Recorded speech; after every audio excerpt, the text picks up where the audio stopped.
Hello friends, आप सभी का आपके चैनल पहल द लर्निंग पॉइंट में स्वागत है।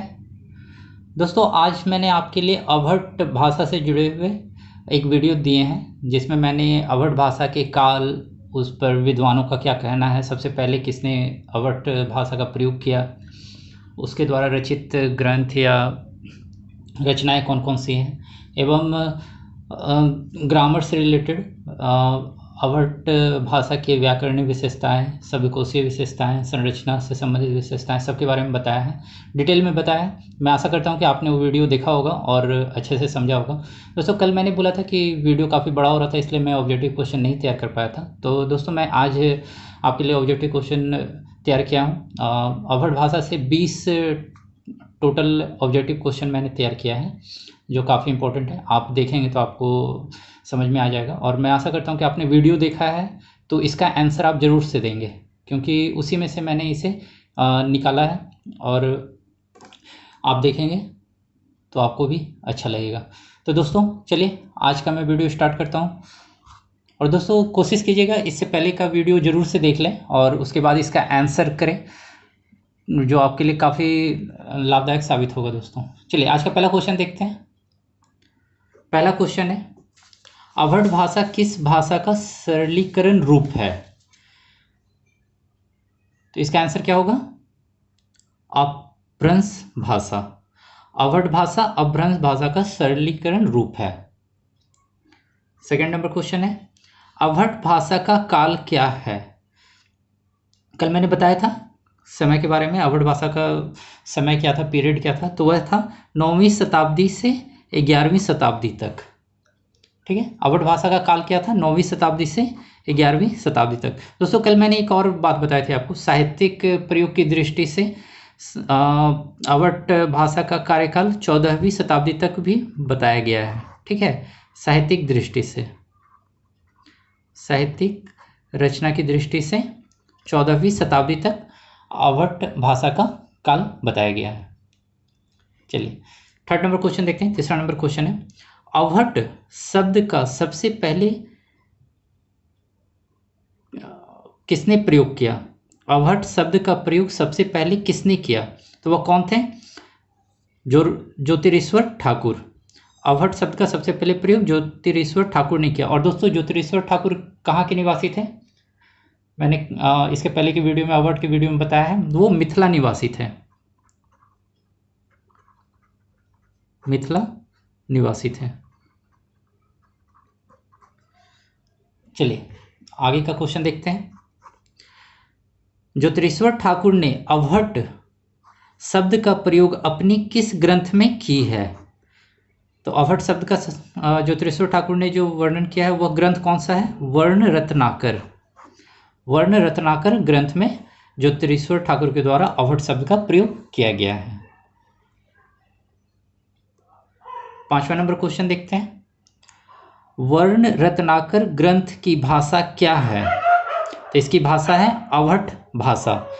वर्ण रत्नाकर ग्रंथ की भाषा क्या है? अवहट भाषा है। ठीक है, अगला छठा नंबर क्वेश्चन देखते हैं हम लोग। प्राकृत पैगल्लम जो अवहट भाषा में लिखी गई ग्रंथ के रचनाकार कौन है? प्राकृत पैगल्लम जो अवहट भाषा में लिखी गई है कि ग्रंथ के रचनाकार कौन है? तो वह है वंशीधर। ठीक है, अगला देखते हैं, कीर्तिलता के रचनाकार कौन है? तो कीर्तिलता के रचनाकार हैं विद्यापति। ठीक है, कीर्तिलता के रचनाकार कौन है? विद्यापति हैं। आठवां नंबर क्वेश्चन है, कीर्तिलता की रचना किस भाषा में की गई है? तो इसका आंसर क्या होगा? अवहट भाषा। कीर्तिलता की रचना अवहट भाषा में की गई है। नौवां नंबर क्वेश्चन देखते हैं, अदमान ने अपनी किस रचना में अवहट भाषा का प्रयोग किया है? अदमान के द्वारा अवहट भाषा का प्रयोग किस में किया गया है? तो वह है संदेश रासक। संदेश रासक में अदमान द्वारा अवहट भाषा का प्रयोग किया गया है। 10वां नंबर क्वेश्चन देखते हैं, अपभ्रंश भाषा और अवहट भाषा को किसने समानार्थी भाषा माना है? समानार्थी भाषा किसने माना है? कल मैंने बताया था, तो वह थे डॉक्टर भोलानाथ तिवारी। भोलानाथ तिवारी के द्वारा ही अपभ्रंश भाषा और अवहट भाषा को समानार्थी भाषा माना गया है। और ऐसा क्यों? इसलिए दोस्तों कल मैंने बताया था कि इस वक्त अपभ्रंश और अवहट भाषा के काल के समय में जितने भी विद्वान हुए उन्होंने दोनों भाषा का प्रयोग एक समय में नहीं किया। एक विद्वान के द्वारा अपभ्रंश का भाषा का प्रयोग किया गया है तो दूसरे के द्वारा अवहट का। तो इसलिए विद्वानों का मानना है कि दोनों एक ही भाषा है, ठीक है, इसी के लिए अलग अलग इसका प्रयोग नहीं किया गया है समय में, ठीक है। चलिए अगला 11वां नंबर क्वेश्चन देखते हैं। दोस्तों अब तक हम लोगों ने अवहट से रिलेटेड विद्वान और काल के समय में देखा था। अब हम लोग 11वां नंबर क्वेश्चन से हम लोग उसके व्याकरण और विशेषताओं के बारे में देखेंगे, ठीक है। तो अवहट भाषा के ध्वनि संरचना में अपभ्रंश के स्वरों के अतिरिक्त कितने स्वर जोड़े गए?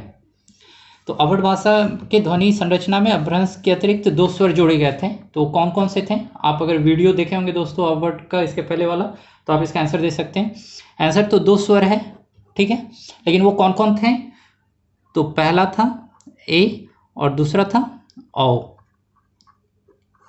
ठीक है। ये 2 स्वर थे जो अवहट भाषा में जोड़े गए थे। दोस्तों वीडियो छोटा है, कोशिश कीजिएगा पूरा वीडियो देखें। 20 क्वेश्चन जो हैं वो सारे के सारे इंपॉर्टेंट हैं और कोशिश कीजिएगा दोस्तों पहले वीडियो देख लें इसके पहले वाला अवहट से रिलेटेड, और उसके बाद ये 20 क्वेश्चन का आंसर दोस्तों आप खुद से देने का प्रयास करें। अगर आप दे देते हैं दोस्तों तो मेरा मानना है कि आपका अवहट चैप्टर कंप्लीट हो जाएगा और इससे रिलेटेड कोई भी क्वेश्चन अगर पूछे जाते हैं तो आप उसका जवाब आसानी से दे सकते हैं। चलिए 12वां नंबर क्वेश्चन देखते हैं। अवहट भाषा के सरलीकरण के क्रम में स्त्रीलिंग शब्दों के अंत में किसका प्रयोग होने लगा? स्त्रीलिंग शब्दों के अंत में किसका प्रयोग होने लगा था? तो अ का।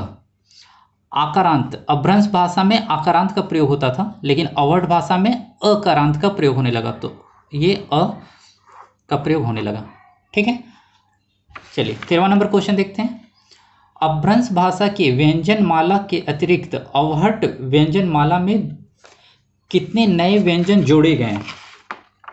तो इसका भी आंसर क्या होगा? 2 व्यंजन माला में कितने व्यंजन जोड़े गए थे? तो 2 व्यंजन जोड़े गए थे, ठीक है। वो कौन कौन से थे? तो पहला था ड़ और ये ड़, ठीक है। ये 2 व्यंजन अवहट व्यंजन माला में जोड़े गए थे अपभ्रंश के अतिरिक्त। चलिए 14 नंबर क्वेश्चन देखते हैं। 14वां नंबर क्वेश्चन है, अवहट भाषा के सरलीकरण की प्रक्रिया में किस विभक्ति का प्रयोग होने लगा? अवहट में किस विभक्ति का प्रयोग होने लगा था? तो वह ही का प्रयोग होने लगा था। जबकि अपभ्रंश में दोस्तों क्या होता था? अपभ्रंश में किस विभक्ति का प्रयोग होता था? तो वहाँ ही का प्रयोग होता था, ठीक है। तो अवहट में ही का प्रयोग होने लगा। 15वां नंबर क्वेश्चन है, अवहट भाषा में किस विशेषण का प्रयोग होने लगा? तो अपभ्रंश में दोस्तों कल मैंने बताया था कि वहाँ पर संख्या वाचक विशेषण का प्रयोग होता था, जैसे 10, 20, 30 इस तरह से। लेकिन अवहट में क्या हुआ कि संख्यावाचक विशेषण का प्रयोग तो होने लगा, साथ में सार्वनामिक विशेषण का भी प्रयोग होने लगा। तो इसका आंसर क्या होगा? सार्वनामिक विशेषण। 16वां नंबर क्वेश्चन है, अवहट भाषा के शब्दकोश में किस प्रकार के शब्द का सबसे अधिक प्रयोग होता था? किस प्रकार के शब्द का प्रयोग सबसे अधिक होता था? तो उसका आंसर है तद्भव शब्द। कल मैंने दोस्तों वीडियो के लास्ट का जो पैरा था उसमें मैंने ये बताया था, आपको एक सीक्वेंस भी दिया था कि सबसे ज़्यादा प्रयोग शब्दकोशीय में शब्द किस प्रकार के थे सबसे ज़्यादा? तो तद्भव थे, उसके बाद देशज, उसके बाद विदेशज और सबसे लास्ट में तत्सम। तो यहाँ पर पूछा गया सबसे अधिक प्रयोग किस शब्द का होता था? तो वो तद्भव शब्द था। और इसी से रिलेटेड 17वां नंबर क्वेश्चन है, देख लीजिए। अवहट भाषा के शब्दकोश में किस प्रकार के शब्द का सबसे कम प्रयोग होता था? तो अभी जो सीक्वेंस मैंने बताया उसमें तत्सम है, तो इसका आंसर तत्सम शब्द हो जाएगा, ठीक है। 18वां नंबर क्वेश्चन देखते हैं। विद्यापति के द्वारा कीर्तिलता में किस भाषा को संस्कृत की तुलना में वरीयता देने की बात कही गई है? तो विद्यापति के द्वारा कीर्तिलता की रचना की गई थी, हम लोगों ने पहले इसके पहले के क्वेश्चन में देखा। उसमें संस्कृत की तुलना में किस भाषा को ज़्यादा अहमियत दिया गया? तो वह था अवहट भाषा में। और आप सभी जान रहे हैं कीर्तिलता अवहट भाषा में लिखी गई है, तो इसका आंसर अवहट भाषा होगा। चलिए 19वां नंबर क्वेश्चन देखते हैं। अवहट व्यंजन माला में जोड़े गए 2 व्यंजन किस वर्ग में जोड़े गए हैं? व्यंजन वाला में 2 व्यंजन जोड़े गए थे, ऊपर में हम लोगों ने देखा, तो वो किस वर्ग में जोड़े गए थे दोस्तों? तो उसका आंसर ट वर्ग है। ट वर्ग में 2 व्यंजन जोड़े गए थे। आज का दोस्तों लास्ट क्वेश्चन, 20वां नंबर क्वेश्चन, ये एक दोहा है, वह किनके द्वारा लिखा गया देखते हैं।